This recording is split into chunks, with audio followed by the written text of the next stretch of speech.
Hello friends, welcome to my channel That One Story. Let's begin. Enjoy watching.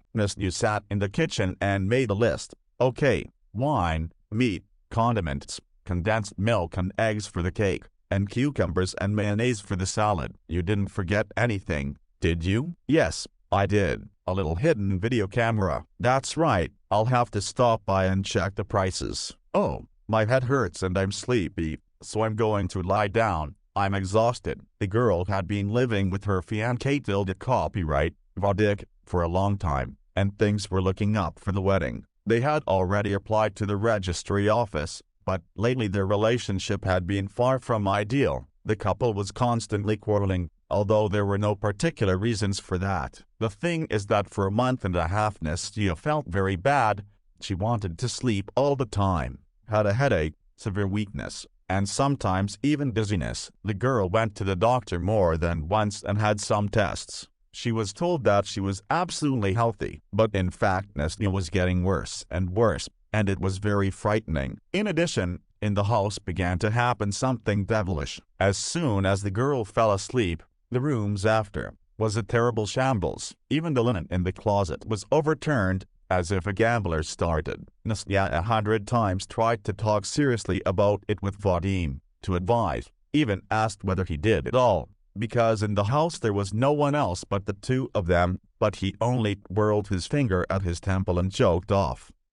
Nastia, are you completely out of your mind? Have you seen too many mystical movies? What kind of spooks? You must have been looking for something yourself, and forgot, and with your health, you're obviously winding yourself up. The doctors told you that there is nothing wrong with you, and you again, you're too suspicious and nervous, so you're making up all sorts of nonsense. The girl was getting annoyed. Well, I should probably know better, shouldn't I? Do you think I'm completely stupid, and I don't remember what I put where and where I took it in my own house? So another scandal broke out, and I couldn't count the number of scandals lately. Nastia began to worry. If this keeps up, there won't be any wedding. We'll split up and that's it. Not to cut it so close, the girl decided to have a night of reconciliation. She made a list, planned to cook a delicious dinner, open a good wine, buy expensive lace lingerie, and sit one-on-one. And to preserve vivid memories, Nastia wanted to hang a small hidden video camera in the kitchen. It would be great to lie on the couch in 10 years and watch how they started their life together. The next day the girl was in the kitchen frying, steaming, and cooking. Though she didn't feel very well, she was throwing out the trash in the bucket when a package of some pills glittered at the bottom. Nastia picked it up mechanically and read the name. Weird. Where did this come from? I definitely don't take that kind of medicine. I don't even know what it's for. After typing the name of the pills into Google, the girl read the description, and was even more puzzled. It was a strong sleeping pill. Vadim was lying on the couch, looking for something on his laptop. The girl handed him the empty package and asked straight out, "Honey, look what I found in the trash can. Do you know whose it is?" "I certainly don't take those pills," but he snapped back, as usual. "Oh, Nastia, don't start. I think you're getting paranoid. You've had enough of climbing through the garbage can. Please, stop it. How do I know what you're throwing away in there? I thought you said tonight was a surprise and makeup night, and now you're doing it again. Stop suspecting me of all the deadly sins, or you'll soon start going to Granny's." The girl closed the subject. She didn't want to spoil the evening, but she made her conclusions. She and Vadim sat nicely in the kitchen, had a nice dinner, drank a glass of wine, and that was it. Nastia fell asleep again. She woke up the next day with a terrible headache, and she couldn't understand it. What on earth is going on? I had such plans, and again I fainted, and I only had one drink. Is that possible? Suddenly she remembered the camera she had hung in the kitchen and watched it curiously. As she watched, she went pale, grabbed her head, and changed her face. The video showed Vadim slipping something into her glass and stirring it quickly while she took the roast out of the oven. What a bastard. Now I understand why I sleep all the time and where those pills come from. But why is he doing all this? What's the point? It's just a sleeping pill. It can't do much harm. That's weird. We've got to keep an eye on him. From that moment on, Nastia carefully watched what she ate. In front of Vadim, Nastia only pretended to drink, and quietly poured it down the sink. After a few days, all her symptoms were gone all at once. She was as alert as before, and she had no desire to sleep at all. But the girl would not tell her fiancé Tilda Copyright about this. On the contrary, she began to complain more about her bad feeling and pretended to be asleep. Another terrible truth came out. Poltergeist really was not in the house. In his role was Vadim. He was the one going through things when he thought the bride was sound asleep. Well, that's out of line, Nastya decided, and went to her only and best friend Marinka. She needed at least someone to consult with. They sat in the kitchen, her friend knowingly laying out the cards and frowning. "What can I say to you? Your fiancé Tilda Copyright is obscure. Oh, what a dark horse. And the ladies are all around him. And the house is public. And his interests are bad. Oh, Nastya, why did you get mixed up with him? I didn't like him right away, even though I saw him once, and only in passing." The girl sighed. "You remember how we grew up in the orphanage, surviving as best we could, fighting for every piece of bread. We walked around like beggars, wearing those ugly gray uniforms and oak boots. Together they dreamed of escaping, of never returning to poverty, of living in a new way. I was so happy that I got the house from my late parents. I can't tell you with words. Remember how at first I worked 3 shifts as a maid to get by and pay for everything. And then I met Vadim. I liked him a lot. He was from a rich family. His parents were businessmen. I thought they would be against me. I was an orphan. Why would they have such a family? But I was very mistaken. Alexander Ivanovich and Elena Sergeyevna took me in like they were their own. On the contrary, they told Vadim that he was very lucky to have me. Before, he was no fool to drink and party. But when he started dating me, he immediately changed. And the fact that we live at my place, that's okay. The house is big. There's enough room. Vadim, by the way, insisted on it himself. But it's easier for me. I now only go for 3 days, and the rest Vadim earns. We have enough, except for the fact that now he is doing behind my back. It's just a nightmare. It's like he was switched. As a woman, I feel that he has someone. We argue all the time, distant from each other. Marina, I don't know what to do. Make a scandal and split up? But then I'll never know what he's up to. And I can't pretend indefinitely that I don't know anything about anything." A friend wondered, "You know what, Nastya, why don't I follow your beloved? He doesn't even remember my face anymore. I have a professional camera. You know, I've been into this business for a long time. I'm still on vacation. That's it. I'll be like Agatha Christie. I'll keep tabs and report back to you. You just pretend like nothing's going on, and wait for the results. It's alright, we'll find the bastard. Otherwise you'll marry him, and he'll give you more pills. You never know what's on his mind." Nastya's friend took up the case with particular zeal. She changed her image, put on a baseball cap and half-face glasses, and began surveillance. Here Vadim left the house, had coffee in a cafe, drove around town, and parked outside a restaurant. Strange. Why isn't he going to work? Isn't it Monday? Well, let's see what this goose is up to, Marina reasoned. She entered the restaurant, too, and ordered a cup of Americano. Seated at a nearby table, Vadim was obviously waiting for someone to order 2 salads, steak, and dessert. Suddenly a glamorous beauty entered the restaurant. Her eyelashes extended, her lips halfway up her face, and her breasts of outstanding size. Vadim immediately jumped up when he saw her, helped her to sit down, kissed her on the cheek, and said softly, "Hi, my love. I missed you so much. While I was waiting, I had already ordered everything for us, just the way you like it." Marina's jaw dropped. "Beloved? Who's Nastya then? What a twist, you jerk." The couple sat for a long time, discussing something animatedly. Nastya's friend managed to sneak a couple of pictures, and she went home upset with what she saw. A week later the friends met again. Nastya looked hopefully into Marina's eyes and asked questions. "So, is there any news? Were you able to get any information?" Her friend sighed heavily and put on the table a photo of her beloved cooing and kissing that glamorous bimbo. Quietly she began to tell the story. "Oh, Nastya, there's nothing to please you at all. Vadim doesn't work anywhere. At least this week he hasn't visited the company where he allegedly works as the head of the department. I think this lady supports him, and you at the same time. It turns out, you can tell by looking at her that she's obviously not poor, and the fact that they are lovers, too. No doubt, you can see everything. The girl burst into tears. She was so bitter and hurt. What a bastard. What about me? We're about to get married. What am I going to do now? I'm going home right now,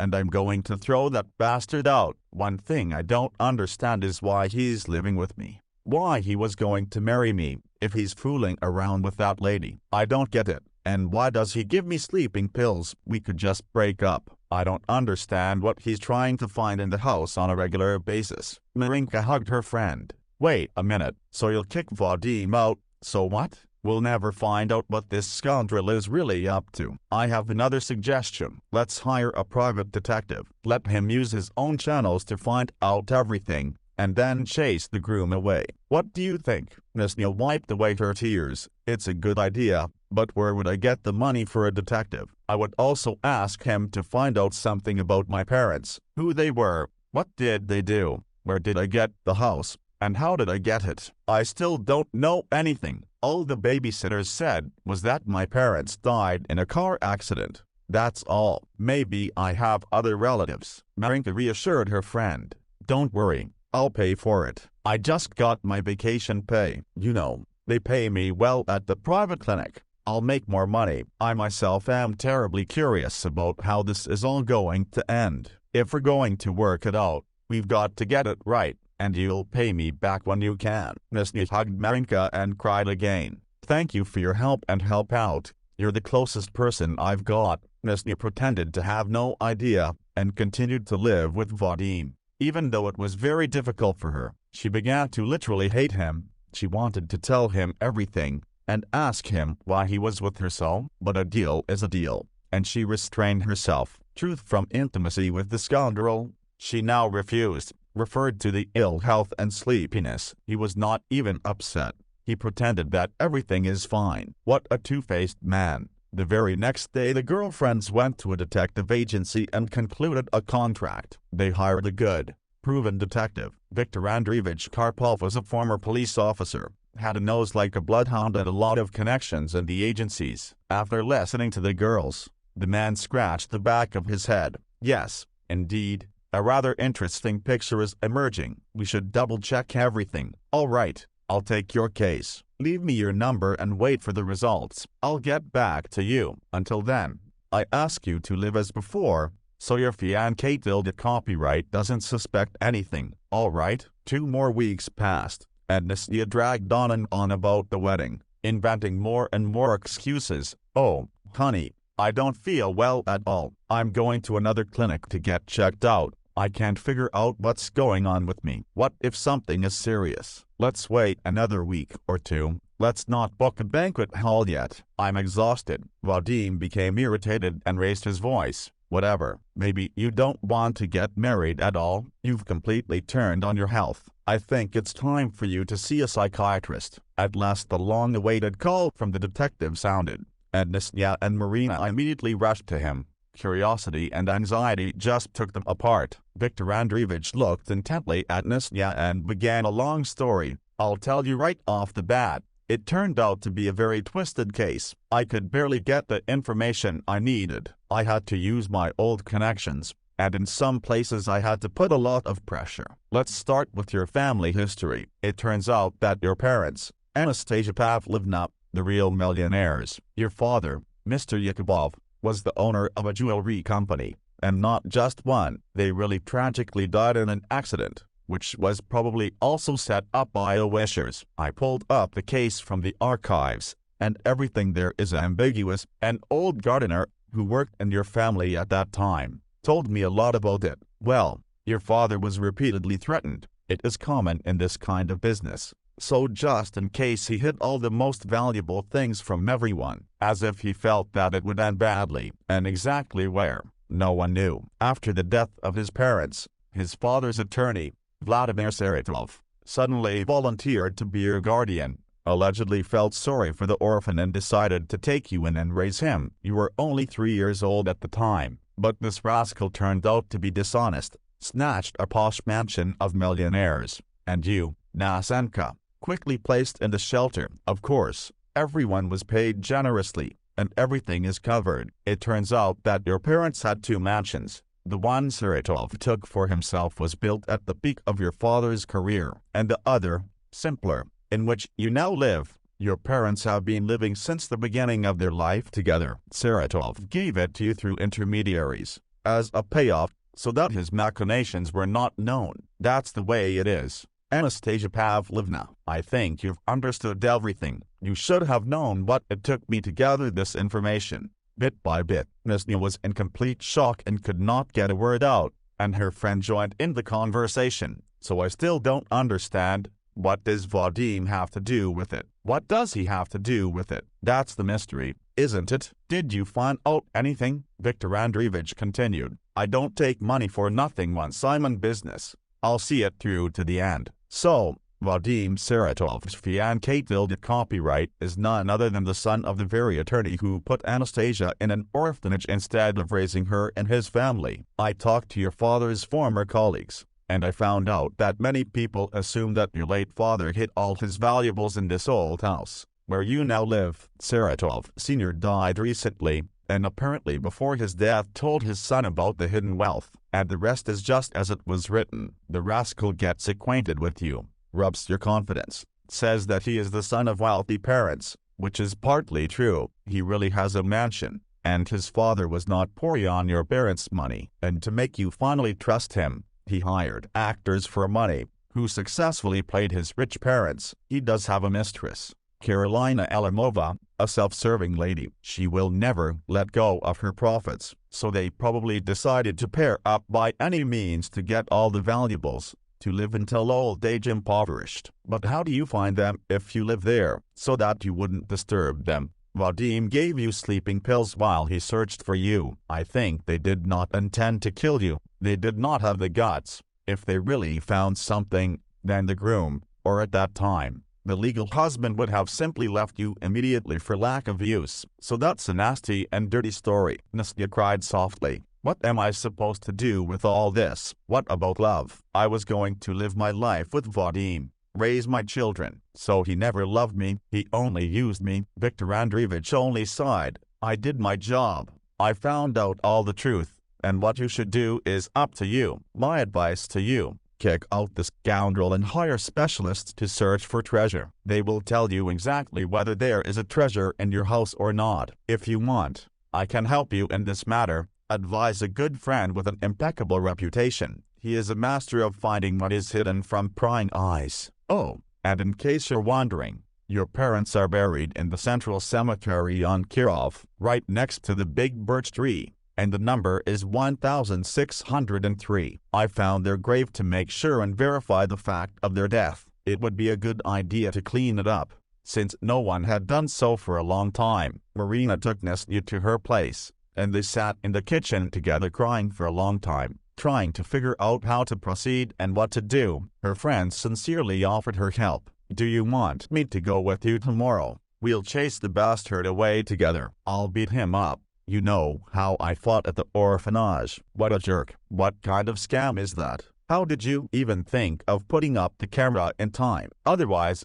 you'd still be walking around like a sleepwalker. Nastya only cried and waved her hands. No, Marinika, don't. I'll do it myself. I want to look that bastard in the eyes. I can't get it out of my head. And I was thinking, how it's me, a gray mouse. Such a rich man has encroached, and it turns out he only needed my millions. How can I trust people now? And most importantly, why for so many years, none of the surrounding father told me the truth? Who am I? Whose daughter? That's the question. The friend only shrugged her shoulders. What do you want? It's only in small towns they know everything about everything, where gossip travels faster than the wind, and in the metropolis, who cares about orphans like us? They get their paycheck, and forget about everything for years to come. The next day Nastya came home, and resolutely began to pack her fiancé copyright things in a suitcase. She packed a lot, put all the bags in the yard, and invited a master to change the locks on all the front doors. The girl was very belligerent and was not going to forgive the scoundrel under any circumstances. Unsuspecting Vadim arrived in the evening,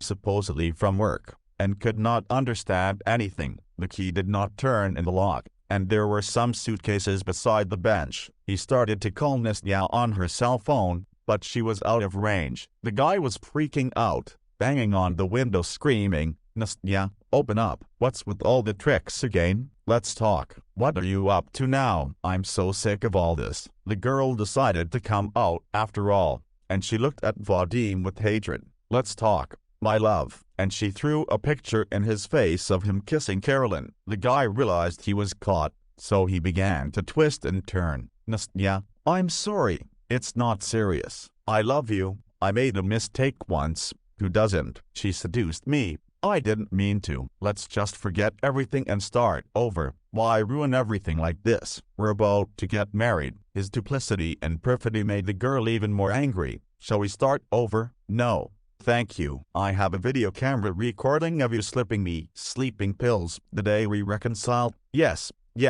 I set up a hidden camera because I couldn't figure out what was happening to me. You were the one who was drugging me all the time, and you accused me of being crazy and making things up. I kept thinking, why? So I hired a detective. He explained everything to me. You never loved me. You were just looking for stashed wealth in this house, weren't you? Daddy put you up to it. You're pathetic. I trusted you. Get out or I'll take all this to the police. A detective will help me, and you'll go to jail for a long time, along with your silicone hottie. Vadim's face changed and he backed off. Prison was clearly not part of his plans. Don't go to the police. Please don't go to the police. I understand everything and I'll leave now. But I want you to know there's definitely no money in your house. I've been through everything. Believe me, of course I didn't love you. Have you seen yourself in the mirror? You're a skinny moth. And you're alone in bed. That's it. Goodbye, poor orphan. Nastya slapped him in the face and shouted, "What a rascal you are. I hate you." And she ran into the house. She sobbed for a long time, drank valerian, and sobbed again. And she kept thinking, why is everything like this? My parents were millionaires, and I'm as poor as a church mouse. I don't remember them at all. I missed my mother's tenderness and father's care so much. I thought I was lucky with my fiancé till the copyright. I'd found my happiness, and then there's the cheating. He turned out to be a traitor. Am I some kind of unlucky, flawed or something? Can't you just love me for no reason? I won't go near any other guy, since they're such scoundrels. Viktor Andreevich kept his promise and helped me find a specialist who looked like an bald old man with glasses and a beard. He methodically, step by step, pounded the walls and floors, and listened with some clever device. Finally, after rummaging for a long time under the tub, he exclaimed cheerfully, "There, I think there's something here." He began very carefully, a millimeter at a time, to push back the tiles, and suddenly right under it Nastya saw a built-in niche, in it a small safe with a code lock. That's it. All this time she had walked on the floor, washed the floor there 100 times and never suspected a thing. The old man wiggled his mustache, scratched his beard, and started trying to figure out the code. He entered various combinations, but the result was 0. Then he suddenly looked at Nastya and tapped himself on the forehead. "I'm an idiot. You're his daughter. He adored you." Of course he did. "When's your birthday?" Nastya said the numbers. The man entered them in reverse, and oh my God, the safe opened. There were some papers, stacks of money, bank cards, and more. The specialist shook the girl's hand. "That's it. Congratulations, my dear. You are now in possession of a large fortune." But your late father was very clever, so cleverly hid it all. See how many years lay, and no one has found. The dumbfounded Nastya thanked the man generously. She just couldn't get it all into her head. What a daddy. Now she is so rich that she can grow old without worrying about anything. That's a royal gift. You can't say anything. In addition to valuables and money at the bottom of the safe, there were several photographs. Apparently my father decided to keep them for posterity. There were the young father, mother, and her, Nastya, in a funny cap and with a pacifier. The parents' eyes shone with happiness, so they sincerely loved her, and everything that happened after. A tragic coincidence. Then she looked at another photo. There she was, just 3 years old. Apparently it was taken shortly before those terrible events. There Nastya was wearing a beautiful polka dot dress with a huge bow on her head, and the caption below said, "My beloved daughter, Nastya." These pictures were much more valuable to the girl than anything else, because they were the memory of her family, which she did not remember at all. The first thing Nastya decided to do was to visit her parents' grave, and she went there the very next day. She wandered around the cemetery for a long time before she found the place the detective had mentioned.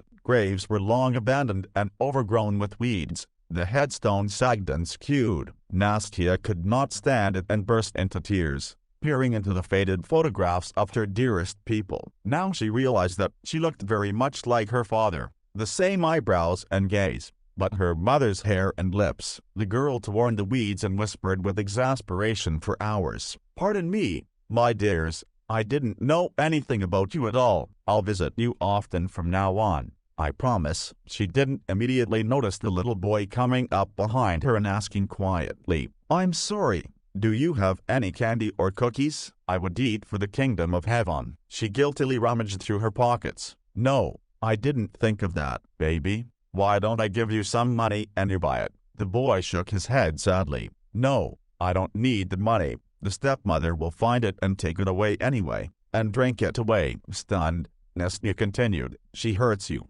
doesn't she? What's her name? Where's her daddy? Why are you here alone?" The kid replied, Lyasha, and my daddy is up north, far away. He earns money and rarely comes. I tell him she beats me, but he doesn't believe me. My stepmother doesn't hurt me in front of him. I always go for walks here. They bring me sweets and cookies." "What's her name?" Nastya replied, "I'm Nastya. Listen, do you want to come to my place? I don't live too far away. I'll feed you a nice lunch. Won't they scold you?" Lyasha was delighted. "I want to. I'm so hungry. No one will look for me. My stepmother is probably already drunk. She doesn't care if I'm home or not." Nastya was stunned. The poor child. What is the father looking at? We have to help him and sort everything out. She put him in the car and took him to her place. Lyasha happily gobbled down cabbage soup and cutlets, and then drank tea and a bun. Nastya packed a whole bag of food for him,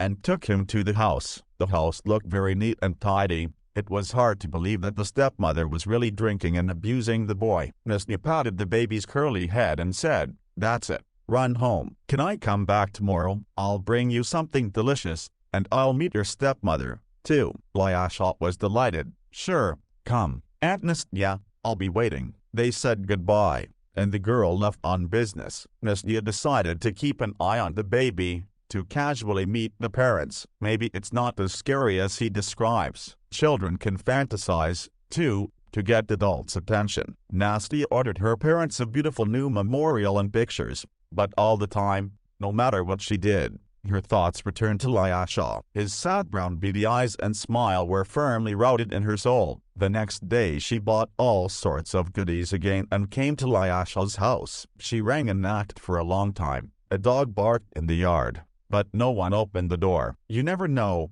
maybe they've gone somewhere. Anything can happen. The girl decided and went home. The next day the situation repeated itself, and Nastya got worried. Maybe Lyasha wasn't lying, and something bad really happened to him. She walked around the house, and started peering in the windows, trying to see something. Suddenly she thought she saw someone lying and moving on the couch in the room. So there must be someone in the house. So why didn't they open the door? She peeked over the fence, and there was a huge padlock hanging outside. What the hell is going on here? The girl thought, and didn't hesitate to go to the local precinct officer. He did not waver, listened carefully, and then said, "Well, his father is really in the north. He's been working on a rotational basis for a long time. The boy's mother died a long time ago, a year and a half after she gave birth. Something went wrong with her as a woman. Ivan had been taking care of Lyasha for a long time, bringing him up as best he could, and when he grew up, he moved in with the woman, Valentina, and he began to go to work. He had to feed his family. Of course Valentina was a bold woman, but I'd never heard of her drinking like that. Let's go, and I'll take a look for myself." Nastya and her supervisor, Vasily Stepanovich, went back to the house, began stopping around, and the two of them looked in the window. And indeed, on the couch someone was spinning and even tried to get up. They went to a neighbor, found out that Valentina had not been home for a couple of days. They thought she had gone somewhere with Lyashika. Vasily Stepanovich decided to open the lock, took an axe and knocked it out the second time. Nastya ran into the house. She had a bad feeling. When they saw what was going on there, their hair stood on end. The baby was lying on the couch, thrashing about on the bed, raving and shouting, "Daddy, Daddy, where are you? She's bad, help me, please." Nastya put her hand to his head. The boy was burning, his temperature was high, his lips were dry and chapped. It was obvious that the child was very sick, and he hadn't eaten or drunk for a long time. The girl quickly brought water and gave the child a drink. He drank greedily and for a long time, and whispered, "Aunt Nastya, you came after all," and immediately passed out again. The frightened girl shouted, "I'm taking the boy to my place. I'm going to call a paid pediatrician and nurse him. Time is of the essence." And you figure out where the negligent mother disappeared to and how she could leave the baby alone and lock him outside. The baby had pneumonia, apparently caught a cold in the unheated house. Nastya nursed him for 3 weeks, gave him pills as prescribed by the doctor and conducted other procedures. Little by little, Boychka was getting better, his appetite increased, and he was eating soup and fruit. The policeman found the address and sent a telegram to his father to come home immediately. Valentina was found the day after the boy was found. It turns out that she simply went for a walk with some strange guy, completely forgetting about her stepson. The woman was genuinely puzzled as to why there was such a scandal. "Give me the baby. It's my business how to bring it up, so I went away on business. What's the big deal? How did I know he'd get sick? And I locked him up on purpose, so he wouldn't wander off. What a tragedy out of nothing." The policeman shamed her. "Shame on you, Volka. The boy is only 6 years old. They can put you in jail for that. In case you didn't know, nobody's going to give you the child. He's in good hands. When Ivan comes, you sort it out yourself. It's not a family, it's crazy." Lyasha did not dote on Nastya, all the time flattering her, hugging her, looking into her eyes and asking her questions. "You're not going to leave me, are you, Aunt Nastya? You won't give me to your stepmother. I don't want her. She's always yelling at me, calling me a bum. She's bad and mean. Only Daddy doesn't believe me. He thinks I'm lying." Nastya, too, stuck with the soul to the baby, with pleasure was playing with him, bought children's books and coloring books. They drew together, played, and they were so happy together. Ivan returned at last, and immediately rushed after his son, asking the district officer for all the details. Nastya opened the door. On the threshold stood a young tall man of pleasant appearance, about 30. He mouthed, "Hello, I'm Lesha's dad. My name is Ivan. I was told that you rescued him and got him out. Do you have him now?" The girl nodded. "Good afternoon. Yes, I have the boy. Come on in. He missed you so much." When Lyashal heard his father's voice, he ran out into the hallway like a jet plane and threw himself into his arms. They were both crying, tears upon tears. Lyashal screamed, "Daddy, don't leave me again, please. Stepmother is bad. She hurts me. I don't want to be with her." And the man wiped away a tear with the sleeve of his thick sweater and whispered, "Pardon me, my son, for not believing you. I swear I won't go anywhere else. I'll take care of Valentina. She won't hurt you anymore. We don't need a mother like you and me." Then he looked up at Nastya and looked at her that way,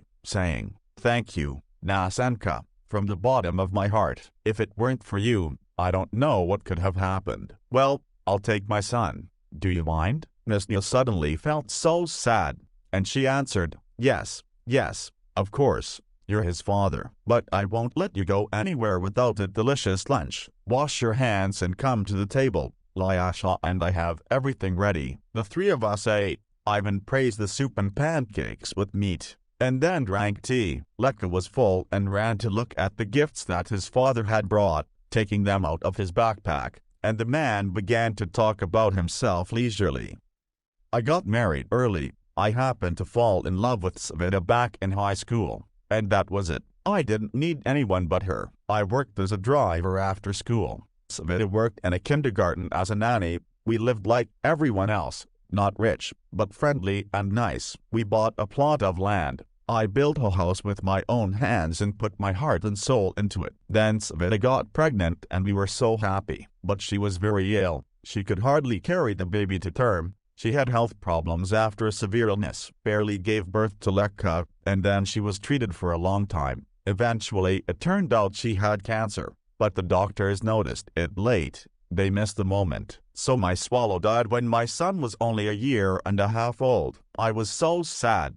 I did not want to live. So, for the sake of my son, and only held on while I adapted to him to cope. So much have experienced. A year ago, on a friend's birthday party, I met Volka. She came to me this way and that way. In general, we woke up in one bed. That's how we began to live. Mem told me not to get involved, that she was a slut and liked to drink. But I didn't believe it. I thought they were just saying that. They were jealous. Lyasha immediately disliked her from the first day. But she kept telling me that it would pass, that the baby was jealous, it would be easier later. With me she never heard him. And all I nagged, they say, not enough money, you have to look for a good income. So I went to the north, thinking that I would travel for a year or so. I could buy a car and take Lyasha to the sea. I thought I was doing the right thing. A son and his stepmother. What's the big deal? And now I see that I almost lost my son. I'll never set foot in my house again. I sent her so much money, and my son, it turns out, in the cemetery collecting candy, not to die of hunger. I won't trust anyone else with my son after that. I'm a lousy father. You tried to support the man. Well, who's not wrong? The main thing is that everything ended well. I understand you, too, badly burned. Now I do not trust anyone, and the groom was, and the wedding was planned, and it turns out I was drunk on sleeping pills, and had affairs with his mistress, so I have forbidden to. I won't let anyone else in my soul, and Lyasha is a wonderful boy. I've got my heart set on him. I really do. I don't even want to part with him. You take care of him, come and visit him. I'll be glad to. My house is always open for you. They said goodbye warmly. And Lyasha could barely keep his hands off Nastya and kept asking, I'm coming to visit you, may I? And you come and visit us. You're very nice. I'd like you to be my mother. Nastya blushed from embarrassment, but she was very pleased with such warm and sincere words of the boy. And Ivan looked at her again so heartfelt, took her hand in his huge palm, and said quietly, I'm not saying goodbye. Let's be friends. See you soon, and thanks again. Without Lyasha, the house immediately became empty, alien and cold. Nastya couldn't find her place, pacing from corner to corner, not knowing what to do with herself, and Ivan was still on her mind. When he took her hand, it was like fire inside her, and it felt so good. Nastya could not stand it, and rushed to her faithful friend, Marinka, who was just home after her shift. They, as usual, sat in the kitchen, and Nastya, not giving a second thought, poured out all the news. Then she asked, let's see, what's in store for me? I know it's not serious, but still, I cannot. All the time I think about Ivan, and Lyasha fell in love as my own. Honestly, Marinka squinted and smiled. Aren't you in love, dearie? I haven't seen you like this in a long time. I don't think you've ever looked this happy with Vadim. Well, let's see. A friend spread out the cards. She immediately exclaimed, well, that's different. There it is, the King of Hearts under your heart. You're in for a change, but the card falls very bright, good one, and he's got nobody. That's it, my friend. Soon I'll give you in marriage. You'll see. Nastya's heart fluttered with joy. Well, tell me too. We barely know him, and you go straight to the wedding. But Marinka turned the cards again. It's not me talking. It's the cards. They never lie. Wanna bet? If I'm right, you owe me my favorite chocolate cake, okay? And indeed, the very next day Nastya got a call from Ivan inviting her to dinner, and she happily agreed. She bought Lyasha some interesting puzzles and a delicious cake, and she went to visit. She remembered what the house had looked like when she had picked up the boy, and she was amazed at the changes that had taken place in just a few days. Everything had been cleaned and tidied. The windows had fancy new curtains, and there was a rich table in the room. In the middle of the table was a duck and apples, and there were several salads. Lyasha, Seeing Nastya, squealed and threw himself on her neck. Then he reported, "I missed you so much. Honestly, sit down and try it. I stuffed the apples in the duck myself and helped Daddy cook." We tried. Ivan also looked at Nastya meaningfully and added, "Thank you for coming. You are the dearest and most welcome guest for me and my son. Come, sit down to the table." They had a delicious dinner, then they had tea and cake, and then they all worked together to put together the puzzles they had given him. Time flew by, and it was time for Lyashal to go to bed. He suddenly came up to his father and asked, "Can Nastya put me down? Don't let her go. She makes me feel so good." Ivan looked at the girl affectionately and added, "I don't mind. I feel so good with her too. I wouldn't let her go anywhere at all." Nastya's heart raced. She felt so warm and good at heart. She happily tucked the baby in, told him the story of the polar bear. He hugged her, kissed her, and whispered sleepily, "I love you, Mom." The girl could hardly hold back a flood of tears and answered, "I love you too, son." She came out of the nursery, and mewed. Can you imagine? I was called my mother by Lyasha. I almost cried. It's so touching. You know, I really fell in love with him as my own. Ivan took her hand, and me. "Can you love me?" "As soon as I saw you.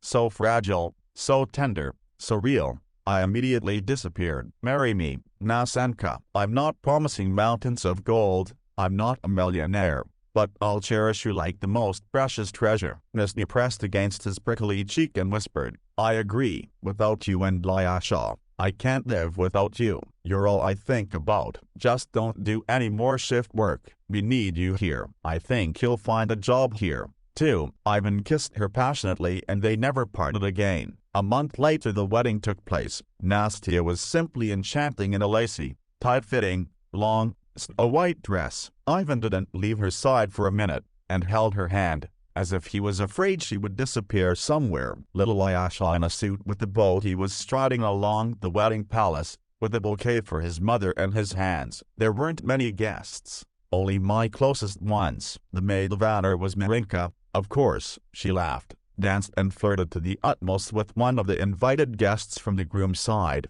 a serious geologist, winked at Nastya and repeated, "And I told you the cards don't lie. You owe me a chocolate cake, or better yet, two." The news spread quickly through the city and reached Vadim. He drank bitter and was furious. "What a jerk I am, and why I did not live with Nastya. Bitten by this Carolina. Damn it." And as a result, no millions, no fiancé tilde copyrightee, no mistress, nothing. I was left at the bottom of the barrel, and otherwise he'd be like cheese and butter. Nastya and Ivan lived very well. They matched each other like those puzzles she gave the baby. It was as if the three of them were made for each other. She told her husband the story of her birth. They all visited the grave of her parents and Ivan's late wife together. They had no skeletons in the closet and no secrets from each other. Nastya often thought, snuggling up to Vanika at night, "I've only known him for a little while, and I'm so happy. And with Vadim we met for so long, and he turned out to be such a duplicitous." That's how it is in life.